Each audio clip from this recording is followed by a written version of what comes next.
What is up, everyone? Welcome back to my channel, and if you're new, welcome. My name is Meg. This is Bachelor Talks, and today we're discussing the first 2 episodes of Bachelor in Paradise 2019.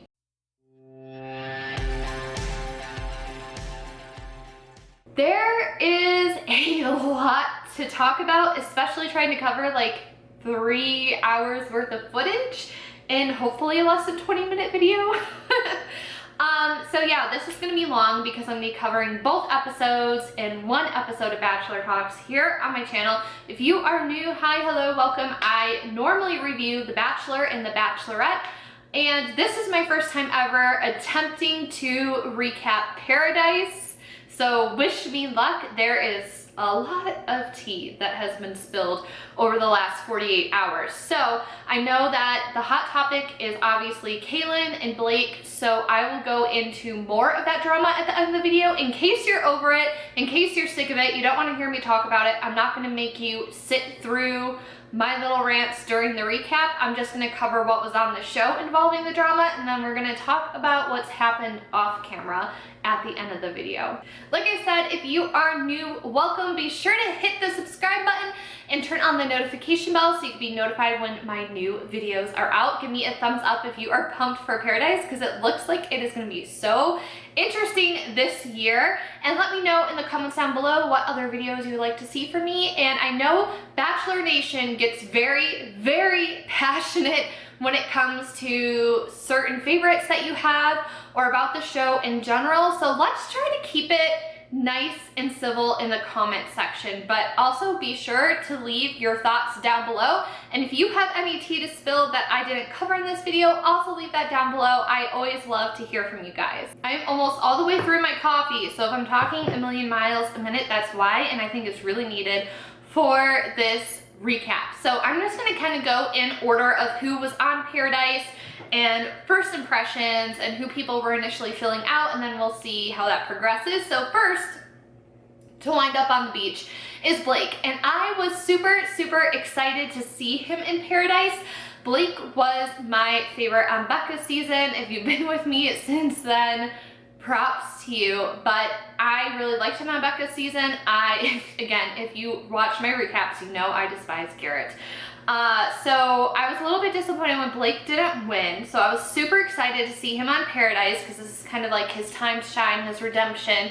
Only things, as we know, aren't going great for him. So we have him, and then we have Hanna, and I also hate how the last initial sticks. Like, there's no other Hannas on the beach, but everybody's still calling her Hanna G. Like, she's Hanna. There's just, Hanna B isn't on the show, it's just Hanna. She is second to arrive, and they both kind of have eyes on each other, which we learn later on, according to Kaitlyn, that Blake was DMing Hanna before the season started. So, tea. Up next is Katie and Dylan. Katie kind of says that she could be interested in Dylan, that he is definitely a prospect and on her radar. And just a quick side note about Dylan, I felt like he was so quiet on Hannah's season. We really didn't get to see much of him, but I can already say that I think I'm going to end up liking him a lot on Paradise. I think that he's going to have his time to shine, hopefully. Then we have Sydney and Derrick show up, and the comment that I died over was that Sydney was like, oh, thank God, someone that actually looks like a man and doesn't have a baby face like Colton. And I was just like, okay, she really went there. And I do like Derrick too. I liked when he was on last time. Obviously, his engagement ended. I don't really know why. I didn't really keep up with that, but it looks like he's gonna be in a lot of drama this season too. So I feel very conflicted right now that all of the guys that I like are going to be involved in drama.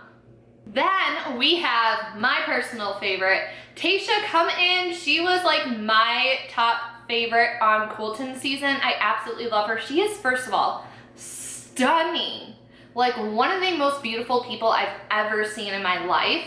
And she has brains behind that beauty too. So I think that she is just so cool, and I'm excited for her to be on Paradise. I really hope she finds someone because I'm rooting for her. And she says that she could possibly have an interest in Derrick too. And Derrick says that he is definitely interested in Tayshia. So we'll see if down the line, if they end up mingling. Up next, we have Kevin, and Katie says she's also interested in Kevin. I honestly think that Katie is just like keeping her options open, as I think you should. That's like the best way to go about starting Paradise.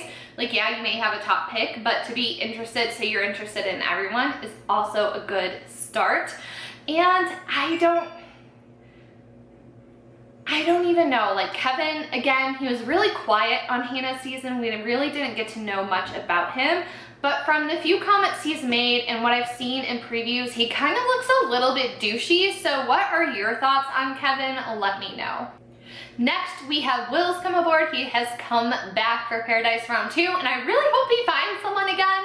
I'm like really worried for him too, because we see him shoot his shot later and it doesn't look good, but he says that he is also into Hanna, so it seems like Hanna and Blake are both hot commodities on the beach this summer. We've kind of been waiting the whole time for Demi to make her entrance, and so has everyone else on the beach. So she comes along, and Derrick also says he has his eyes on her, and we see later on in the episodes that they do end up making a connection and making out quite a bit. So you go, girl. I'm not gonna lie, when Yuka came up, I was just like already annoyed because she was just being loud and obnoxious with her air horn. And I wasn't the biggest fan of her on Colton's season either. However, I feel like her little intro thing was just her trying to play up her character of being annoying. I think that she's been fine so far in episodes 1 and 2. I feel like she's playing the role of a really good friend, and she's not being obnoxious. So I think that she has redeemed herself for now, for me. Kevin definitely has his sights set on Yuka, and then of course we have Cam come in, and I kind of feel bad for him. Like, I kind of feel like Cam is almost like Evan a little bit. Like, he's kind of dorky, no one really likes him. He was annoying. I did not like him at all on Hanna's season, so I'm kind of interested if he's going to be redeeming himself too in Paradise. But so far everybody's ragging on him. I didn't think his shirt was that bad. It was fun, it was festive, it was cheesy. I mean, his brand is kind of cheesy, isn't it? And then this is where I mean, like, Kevin's kind of a douche. Like, I feel like he was just shit talking Cam, and everybody just, I feel like it was like a production thing where they were sitting down and then got up and left when Cam came over. I don't think that was real. I think that was like something like production had them do just for dramatics. Now we have John Paul Jones, and we are definitely seeing his personality. One of my criticisms of him on Hanna's season is that he really didn't bring much personality to the table at all, but he is giving me serious Leo vibes. I kind of wanted to look up what his sign was, but I couldn't find his birthday anywhere, but like, I feel like he has Leo in his chart somewhere for sure. Now we have the rest of the little stragglers coming in. We have Chris, who his little description on his name thing during interviews is about as long as a resume, because he's been part of Bachelor Nation for, I think he said like 10 years or something like that. So he's definitely been around the block a few times. Annalise has been around a few times. I could already see her and Chris kind of getting together just because they're both like the older crowd on Paradise versus these young under 25-year-olds. Not that like 34 is old, like I'm not trying to call Annalise old or anything, but they're like the older crew, they're the vets. We also have Jane come on, who was very bland. I think she is going to be going home. We have Nicole and Bibiana come on, and then last but not least, we have Clay and Kaitlyn. It was very humorous watching Blake react to Kaitlyn's presence. Like, you knew something went down, and it was kind of bothering me because of course they wanted to build a drama, but she kept saying, he did all these horrible things to me, he's such a player, he's a fuckboy. Like, that's what everybody was saying, that they kept like bleeping out. But I was just like, what did he do that was so bad? And then we find out that Kaitlyn claims that they were dating, that they were talking, they were kind of in this relationship, not officially official, but like things were progressing towards that state. They slept together, and then he ghosted her and she never heard from him again, and now she's seeing him for the first time since they slept together during Stagecoach. That's her side of the story. and that's where we're gonna leave it for now. So first date, Blake gets the date card, of course. He's like the hot commodity. Everybody has their eyes on Blake's, and Kaitlyn's just kind of sitting there, sitting on it. Honestly, like, I do feel like Kaitlyn is vindictive. I do think she stirs the pot, but I also feel like if that actually happened to her, like, I would be blabbing my mouth. Like, if somebody screwed me over, I would let every single person there know. It's not something I would keep to myself. And she doesn't really seem like the kind of person that would respect a secret to, like, not talk about it. The whole thing just seemed fishy, but that's later. We didn't really see much of Tayshia and Blake's date because we just focused on Kaitlyn crying the entire time that he was gone. And Kaitlyn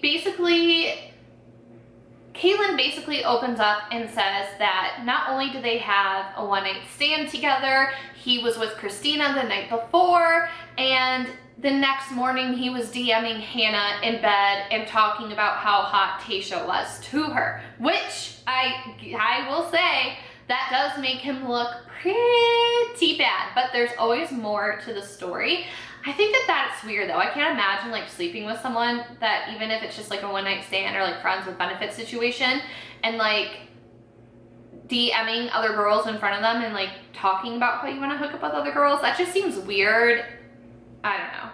You would have to be a pretty big douche nozzle to do that. Do you guys get that vibe from Blake? Let me know. Moving on to the other contestants, we have Demi and Derrick making out in a hot tub. Dylan tries to make a move on Hanna, and like I feel for Dylan so bad because I'm definitely that awkward person. He's like, I'm so awkward right now, and I'm like, that's totally me. And so Hanna kind of makes the move and like kisses him first because obviously they would have been sitting there all night because he was not going to go ahead past a certain drawn territory line. So they start making out. Kaitlyn starts slowly talking to people about Blake. She really opens up to Anyeka, and Anyeka's like, oh, hell no. And I would be too. If I just got Kaitlyn's side of the story, I would be like, oh, screw him. I would be just the same. So at this point, it's the next day, and conveniently, as all this starts to go down, Christina shows up. And again, Blake's face. And I couldn't help but, like, I was laughing so hard when in the interviews, they were like, what do you think about Christina showing up? And he was like, yeah, I was happy to see her. And then in reality, he was like, and then in his interview, he's like, yeah, I'm really glad that she's here. Like, I don't have any bad blood with her. I'm happy to see her. And it's like, you don't say. I also had a laugh at like them talking, like Kaitlyn and Christina talking to Chris Harrison, because it's like Chris Harrison doesn't know what Blake's been doing. Like, he doesn't know what's been going on. Christina gets the second date card, and she decides to be a little bit of a trickster and take Blake on a date, and this is giving the poor guy so many mixed signals, but that was kind of her plan all along, to trick him into thinking like they were cool with each other. So they have a great time together, they spend the whole day together, and then she lays into him and calls him out on all his bullshit, which I will say, I feel like Christina had she had more of a platform to stand on, so to say. So she just explains why her feelings were hurt, and it sounds like there's mixed signals and not very good communication, and this is where friends with benefit situations, the lines get blurred, things get muddy, because she was like, yes, we were friends with benefits, and we were just friends, and I didn't want a relationship with you, but then I also was getting feelings for you at the same time, and it hurt my feelings that you slept with somebody then like 24 hours after you slept with me. And I feel like she has every right to feel that way. I feel a lot of people would feel hurt if they found out that somebody slept with someone else like 24 hours after they hooked up. I know I would feel weird about it. So I feel like she's right in what she's saying and what she's calling him out on. Blake said he had no idea and didn't know she had feelings, which I guess is fair for him. And it just really sounds like he just made a huge drunken mistake the weekend of Stagecoach. I also love how he's like, I made my bed and I'm gonna lie in it. And she goes, did you change the sheets? That was props to you, girl. That basically ends episode 1. So maybe I will make this 2 videos because it's so long. All right, I'm gonna upload episode 2 tomorrow because I just blabbed way too much, and this video will probably be like 30 minutes long, and I feel like people don't want to watch that long of a video. So let me know in the comments below, would you prefer both recaps in one video and have it be like a 20 to 30 minute video, or would you prefer 2 separate, shorter recaps? Let me know. Thank you so much for hanging out with me, and I will see you tomorrow in part 2 of this video. Bye, everyone.